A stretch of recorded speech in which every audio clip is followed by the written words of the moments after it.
Hello everyone, Sarfaraz this side again, welcome to this channel. आज की इस वीडियो में हम लोग बात करने वाले हैं हर्शे एंड चेज एक्सपेरिमेंट के बारे में। ये वही एक्सपेरिमेंट है जो सर्च फॉर जेनेटिक मटेरियल हुआ है, और ये ऐसा एक्सपेरिमेंट है जो सबसे ज्यादा एक्सेप्टेड हुआ है, क्योंकि इससे पहले भी दो एक्सपेरिमेंट हो चुके थे। पहला एक्सपेरिमेंट किया था ग्रिफ्थ ने, जो कब हुआ था 1928 में। दूसरा एक्सपेरिमेंट किया था, तीन साइंटिस्ट आए थे, एवेरी, मैकलियोड एंड मैककॉर्टी। उन्होंने कब एक्सपेरिमेंट किया था? 1933 से 1944 में।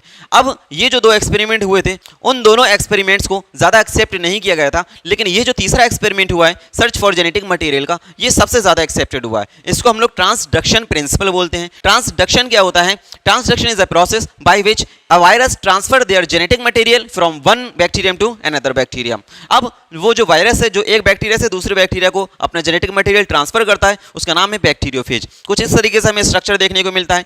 बैक्टीरिया की जो आउटर कवरिंग होती है वो प्रोटीन होती है, जो इनर होता है वो डीएनए होता है। अगर हम प्रोटीन की बात करें तो सल्फर कंटेनिंग अमीनो एसिड होते हैं। डीएनए के अंदर हमें नाइट्रोजन बेस, शुगर और फॉस्फेट मिलता है, एज यू नो।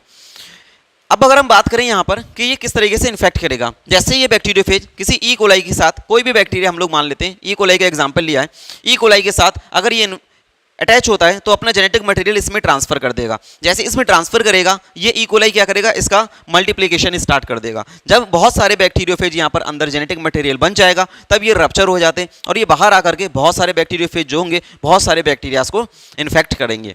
तो इस तरीके से कुछ प्रोसेस होती है। अब जो हर्शे और चेज ने जो अपना एक्सपेरिमेंट दिया था, उन्होंने क्या किया? दो बैक्टीरियाज लिए और दो बैक्टीरियोफेज लिए। एक में रेडियो एक्टिव P32 का यूज किया, एक में रेडियो एक्टिव S35 का यूज किया। P32 को जब यूज किया, यहां पर बहुत सारा फॉस्फेट मिला जो रेडियो एक्टिव था। इस रेडियो एक्टिव फॉस्फेट को डीएनए ने कंज्यूम कर लिया। यहां पर बहुत सारा जो सल्फर था उसको कंज्यूम किया प्रोटीन ने। क्यों? क्योंकि protein sulphur containing amino acid होते हैं।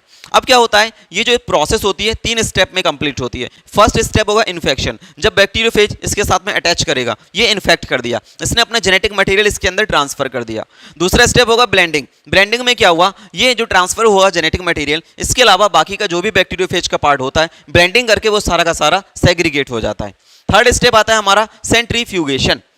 सेंट्रीफ्यूगेशन क्या होता है? जो हैवी मटेरियल होगा वो नीचे की तरफ चला जाएगा, जो लाइट मटेरियल होगा वो ऊपर की तरफ आ जाएगा। अब यहां पर क्या होता है? जो हैवी मटेरियल होता है सेंट्रीफ्यूगेशन में वो नीचे चला गया, जो हैवी लाइट मटेरियल था वो ऊपर आ गया। अब हर्शे एंड चेज इस एक्सपेरिमेंट के थ्रू ये बताना चाह रहे थे कि लास्ट में हमें वही चीज देखने को मिलेगी जो रेडियो एक्टिव फॉर्म में होगी, और वही जेनेटिक मटेरियल माना जाएगा। यहां पर देख लो, यहां से यहां तक लास्ट में रेडियो एक्टिव किसके पास में प्रेजेंट है? डीएनए के पास में। लेकिन इस वाले फॉर्मेट में देखिएगा, यहां से यहां तक आने में रेडियो एक्टिव किसके पास में था? प्रोटीन के पास में। और जो प्रोटीन कोड था वो ब्लेंडिंग के टाइम पे सेग्रीगेट हो जाता है। तो लास्ट में हमें रेडियो एक्टिव देखने को नहीं मिला। तो रेडियो एक्टिव हमें देखने को क्या मिला? डीएनए देखने को मिला। तो यहां से ये प्रूव हुआ कि लास्ट स्टेप तक जो बचा रहा वो कौन था? डीएनए था। रेडियो एक्टिव फॉर्म में जो हमें मिला वो कौन था? डीएनए था। Hence this is proved that DNA is a genetic material. तो यहां से ये प्रूव हो गया कि डीएनए ही है जो जेनेटिक मटेरियल होता है। इसके अलावा हम चार पॉइंट्स और याद रखना है कि एक जेनेटिक मटेरियल, अच्छा जेनेटिक मटेरियल के क्या क्या प्रॉपर्टीज होना चाहिए। एक अच्छे जेनेटिक मटेरियल की पहली चीज क्या होगी? जेनेटिक मटेरियल के अंदर रेप्लिकेशन की प्रॉपर्टी होना चाहिए। दूसरी चीज स्टेबिलिटी बहुत ज्यादा होना चाहिए। तीसरा, म्यूटेशन बहुत कम होना चाहिए। और चौथा पॉइंट क्या है कि किसी भी एक अच्छे जेनेटिक मटेरियल के पास में ये प्रॉपर्टी होना चाहिए कि वो मेंडेलियन कैरेक्टर्स को एक जनरेशन से दूसरे जनरेशन तक ट्रांसफर कर सके। तो ये थे कुछ पॉइंट्स जो हमें जेनेटिक मटेरियल के बारे में याद रखना है। तो ये लास्ट एक्सपेरिमेंट था जो सर्च फॉर जेनेटिक मटेरियल का था, और यहां से ये प्रूव हो चुका था कि डीएनए ही है जो एक जेनेटिक मटेरियल होता है। तो मिलते हैं हम लोग नेक्स्ट वीडियो में। Till the time keep learning, keep shining.